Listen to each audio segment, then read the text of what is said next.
A paz do Senhor.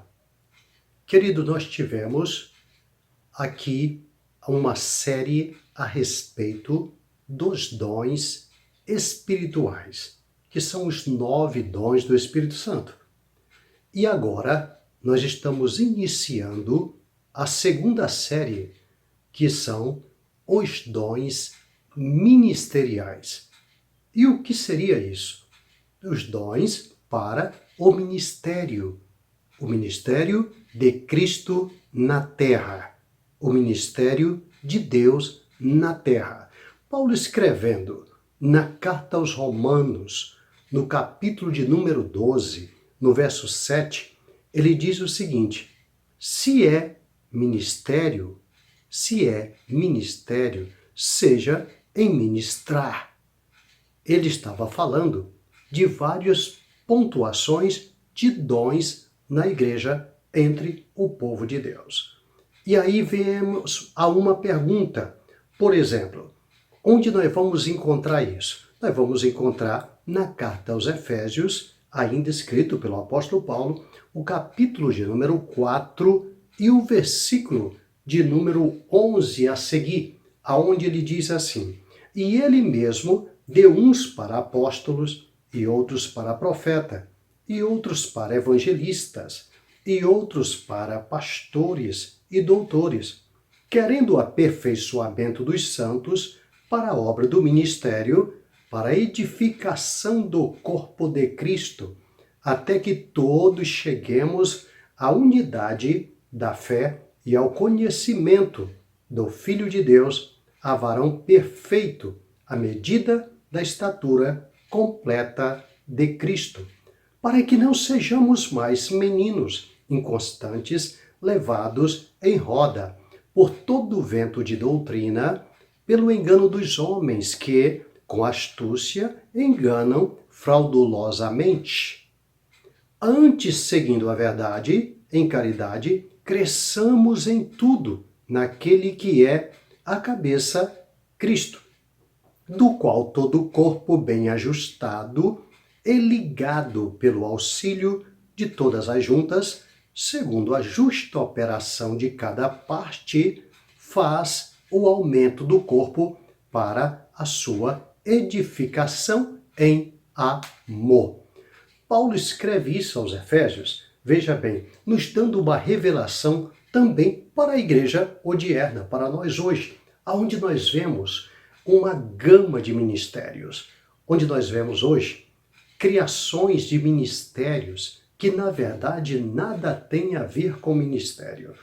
Hoje já falamos que levitas na igreja são ministros. Isso eu desconheço na palavra de Deus. Os levitas eram do outro ministério, era do ministério do sacerdócio arônico. Eles vinham da mesma descendência também que veio Arão.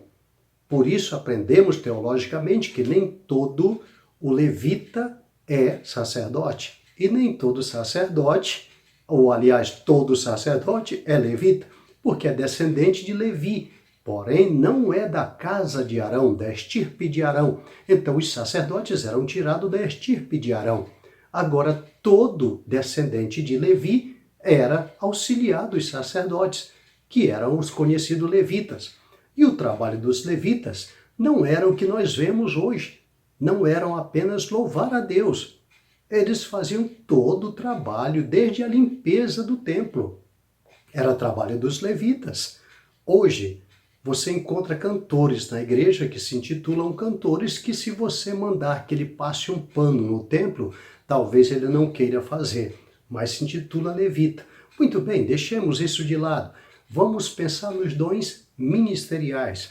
Levita não é dom ministerial, e muitos outros que nós ouvimos falar hoje também não são. Paulo enumera aqui 5 dons. Versículo 11. E ele mesmo deu uns para apóstolo, número 1, outros para profeta, outros para evangelista, outros para pastores e doutores. Veja bem que ele está citando aqui 5. Eu chamo isso aqui, eu particularmente, de os 5 dedos da mão de Deus trabalhando na terra. Não vamos esquecer de que Deus mandou que a terra produzisse seres viventes, que as águas produzissem. Mas quando chega na vez do homem, Deus diz, façamos, como se ele estivesse usando as suas mãos para fazer o homem do pó da terra. Depois é que ele sopra nas narinas do homem. Primeiro ele o faz alma vivente, como os demais animais, e depois sopra o seu hálito, o seu espírito nas narinas do homem. Amado, preste atenção. Nós estamos vendo o homem e estamos vendo também que Jesus é o Filho do homem. Paulo diz na carta aos Coríntios que o primeiro Adão foi feito alma vivente, o segundo Adão, espírito vivificante. Por isso, na igreja, todos são espirituais, nascido de novo, nascido da água e do Espírito. Muito bem, então aí está se formando o quê? O corpo de Cristo.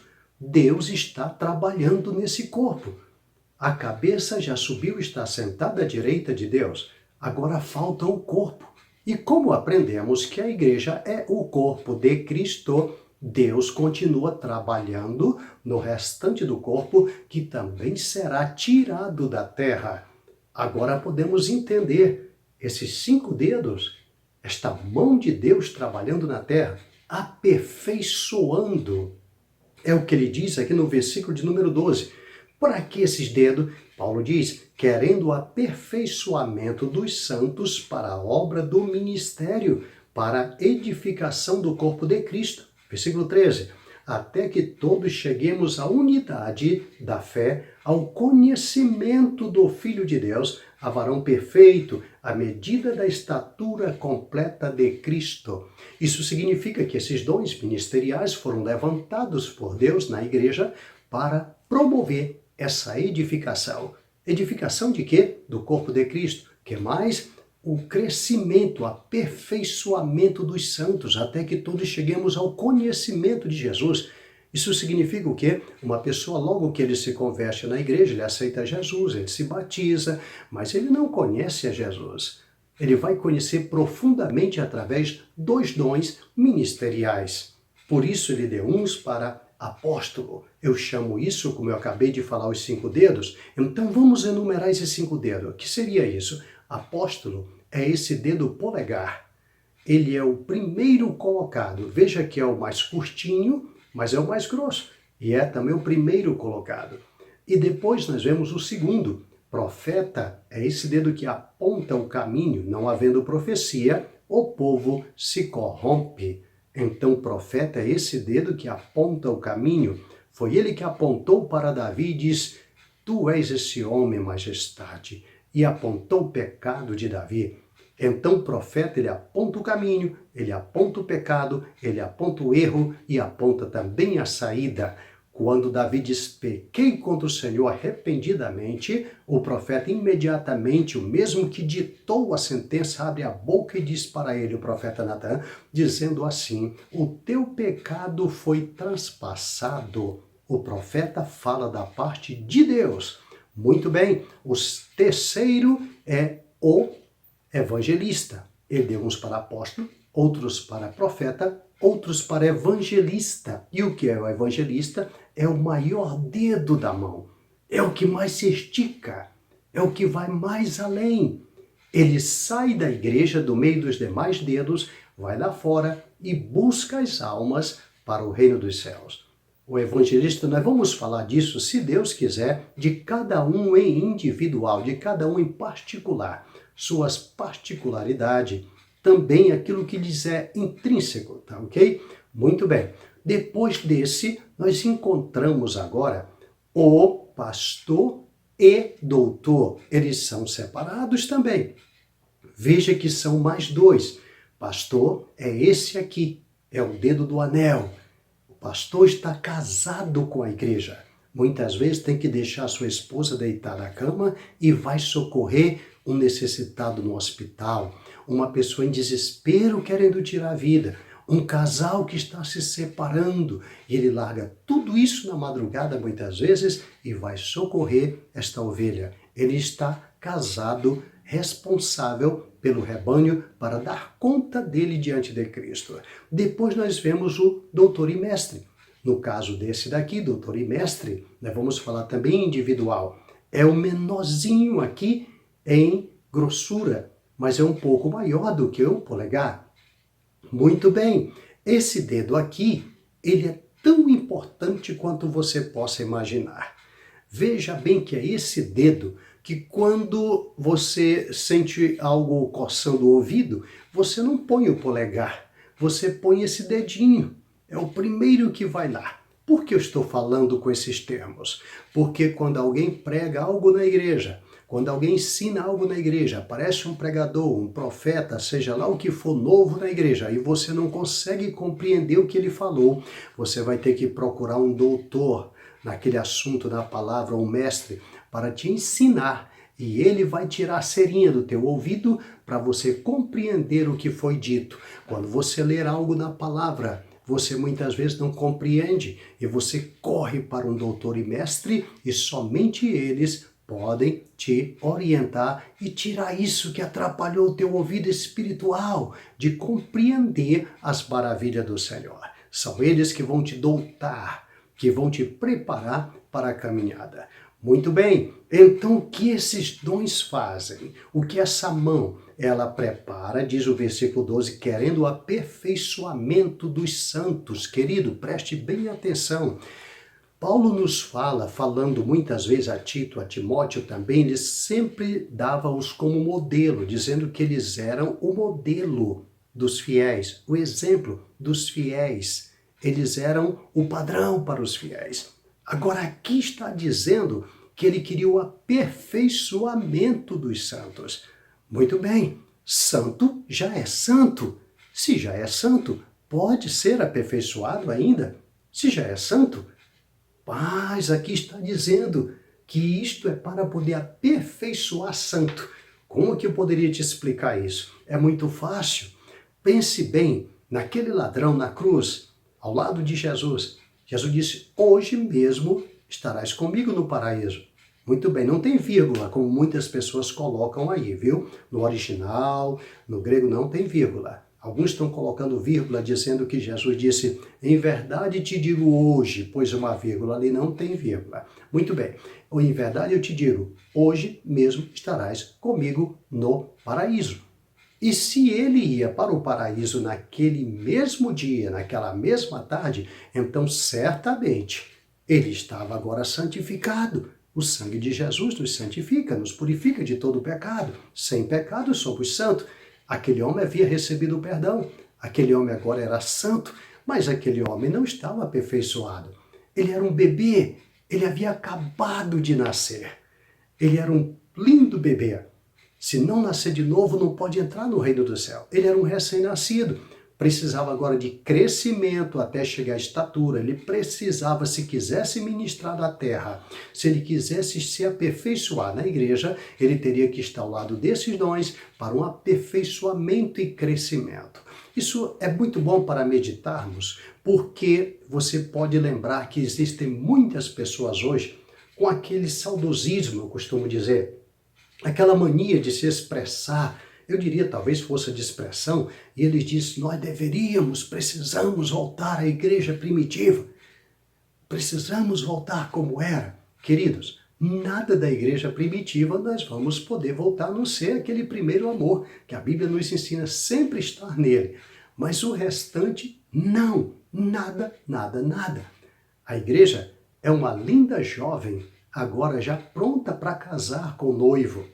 A igreja não é aquela criança, aquela menina recém-nascida que tinha no começo, que não sabia nada, que não tinha entendimento, que não tinha compreensão de uma vida adulta.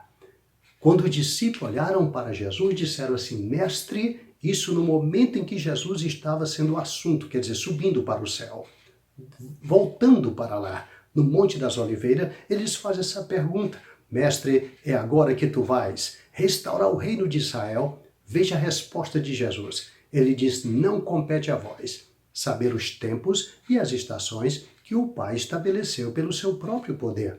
Mas recebereis a virtude do Espírito Santo que há de vir sobre vós, e ser minhas testemunha em Jerusalém, tanto em Jerusalém como em Judéia, Samaria, até os confins da terra. Preste atenção agora. Eles queriam saber os tempos e as estações. Qualquer um teólogo hoje sabe que nós temos 7 dispensações, 8 alianças, estudamos as dispensações, aprendemos sobre ela e conhecemos e sabemos que haverá o arrebatamento, em seguida haverá a grande tribulação. Eu estou falando de escatologia bíblica. Em seguida teremos o milênio, depois juízo final. Enfim, nós aprendemos essas sequências de estações, mas eles não sabiam nada disso. Eles não tinham noção de quando Israel seria restaurado. Eles esperavam para aquele tempo. E veja a resposta de Jesus: não compete a vós saber os tempos. Quer dizer, não era para eles saber, era uma criança, era uma menina, não precisava saber coisas de uma moça adulta, de uma mulher adulta. É como se uma criança, uma menina, perguntasse à mãe sobre um utensílio de uma moça. Para que serviria aqueles apetrechos? Para que serviria? A mãe ia ter uma dificuldade para explicar. Então, assim também, ali estavam aquela menina perguntando algo que não competia a ela. Hoje compete a tudo quanto é cristão. Hoje eles já sabem, porque eles cresceram. A igreja hoje cresceu. Ela está pronta para casar com o Cordeiro. E a cada dia vem sendo aperfeiçoada por esses dons. Agora, não esqueça que nenhum desses dons, somente apóstolo existia. É o que Jesus, ele ungiu, ele consagrou. Os demais não existiam. E sobre isso, nós vamos aprender no próximo estudo que temos pela frente, ok? Hoje nós temos apenas um preâmbulo, um esboço sobre os dons ministeriais. Aguarde, nós vamos ter o próximo será o dom de apóstolo, depois o dom de profeta, depois o dom de evangelista. Quantas vezes tem na Bíblia a palavra evangelista? Enfim, precisamos aprender sobre isso. O que é um apóstolo? Por que ele é um apóstolo? Existe apóstolo ainda hoje? Será que existe? Será que existe profeta ainda hoje? Diz que as profecias se acabaram. Então, a Bíblia diz que a lei e os profetas profetizam até João, de agora em diante anuncia-se o reino dos céus. Então, será que existe ainda profeta? Será que ainda existe doutores, mestres, pastores? Nós vemos em todos os lugares. Mas e aí? Jesus consagrou algum deles?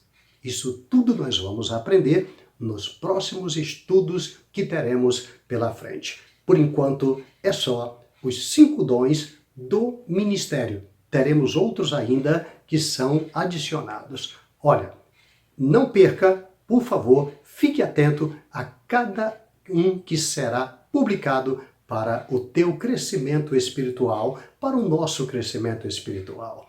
Que Deus te abençoe em nome de Jesus.